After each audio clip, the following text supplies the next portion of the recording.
covering the GOP convention here in Tampa, Florida.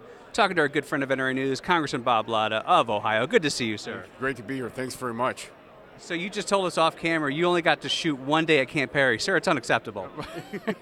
I wish I had said I got to shoot the 3 matches I signed up for, but they scheduled votes and they didn't let us out early. And so, unfortunately, the votes came, but it's great to get out on the line and be out with all those great folks from around the country that believe in the Second Amendment, that believe that, they have the right to be out there. And they're great citizens. And it's also great to see our men and women in the United States military out there, and what shooters they are. And, when you see them, you just got to thank every one of them for the service they give to this country. Tell us about the role of the gun owner, the Second Amendment enthusiast, the gun supporter. What role will they play in this election? It's vital. Across the country, anybody that believes in the Second Amendment had better be out there this year, because every vote will count. And we got to make sure that they're telling their friends and neighbors that are supporters of the Second Amendment that they'd better be at the polls on November the 6th. Because if not, they could wake up and all of a sudden, as we've seen this president and his administration trying to erode the First Amendment under freedom of religion that is being hit right now, then obviously they could see another attack on the Second Amendment. We are right now in Florida, a swing state. You're from Ohio, a swing state. Is there a strategy to winning these swing states that's different from the rest of the country, or what should the Romney-Ryan ticket be doing right now? Well, it really comes down to a ground game. And that means those telephone calls, that door-to-door, it's getting out there. Since we've been on the August work period, I've been working my district. Monday through Fridays, all I do is do the 61 visits to farms and factories and businesses. On the weekends, it's parades and festivals and fairs, and it's not you just work, and that's what people got to think that if they're tired, I'll let somebody else, Joe down the street, he'll do it for me, he'll do it, but no, it isn't. They've got to get off those couches.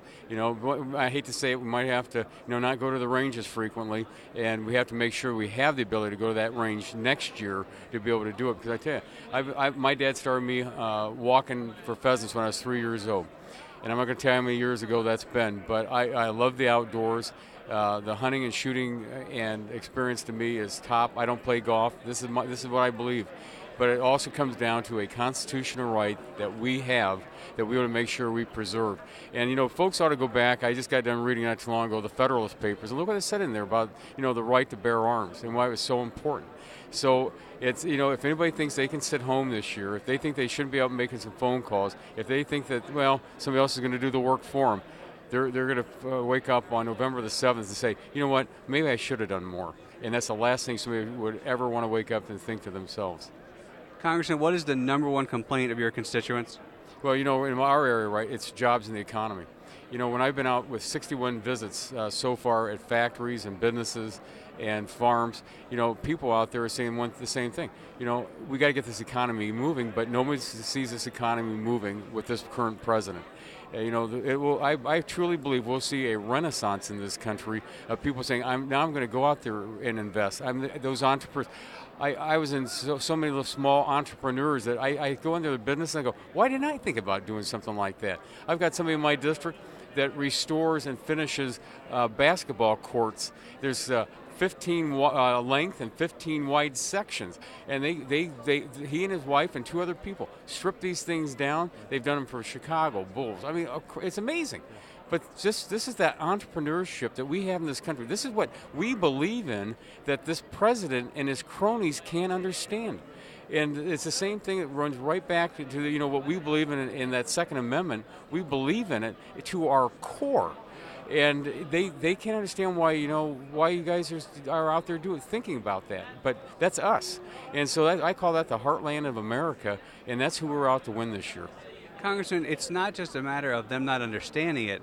President Obama says to these entrepreneurs and to these small business owners, they literally didn't build it. And what do these people, you say you go to those factories, what do they say to you about that? They pretty much say, look around, they don't see the president. They didn't see the president, working for years, trying to figure out how they're going to make payments, how they're going to hire these people that live down the street from them to buy more machines, to get these, to really employ more people. And this administration just doesn't get it. They don't understand that whole ethic of, I want to have something of my own. I want to possess it. I don't want somebody. I don't need anything from the government. Just leave me alone. I'll create it. But that's what they don't believe and they don't understand.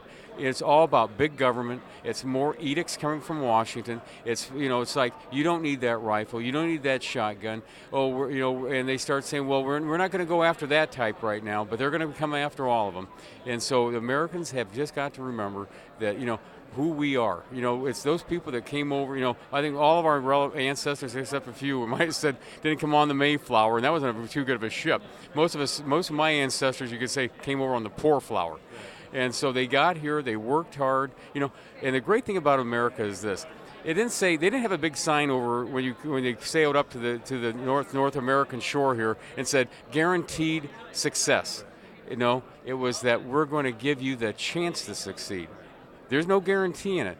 But all these entrepreneurs I've talked to, these people have put their heart and soul in their little businesses and turn them into something, didn't say, well, I was waiting, I've got a guarantee here. They knew that they had to put in hour after hour after hour and sacrifice to get it.